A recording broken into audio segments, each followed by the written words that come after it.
ह्या वर्षात तरी सगळं ठीक होऊ दे, हेच सुरू आहे ना तुझ्या डोक्यात.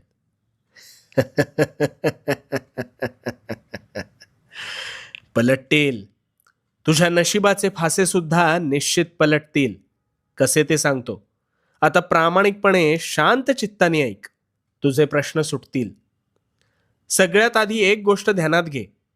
नवीन वर्षात तू जुनाच राहिलास तर तुझ्या आयुष्यात काहीच नवीन घडणार नाही. गोंधळलास ना? आता एक गोष्ट ऐक. दोन घनिष्ठ मित्र होते. एक हलाखीच्या परिस्थितीतून संघर्षातून जात होता, तर दुसरा ऐशोआरामी जीवन जगत सुखाचा उपभोग घेत होता. त्या गरीबाला नेहमी वाटायचं आपल्यावर देवाने काहीतरी अन्याय केलाय. पण हा श्रीमंत मात्र कधीही उठायचा, कधीही झोपायचा, आयते अरबट चरबट खायचा. काही वर्ष सरली. गरीब मेहनत करत होता,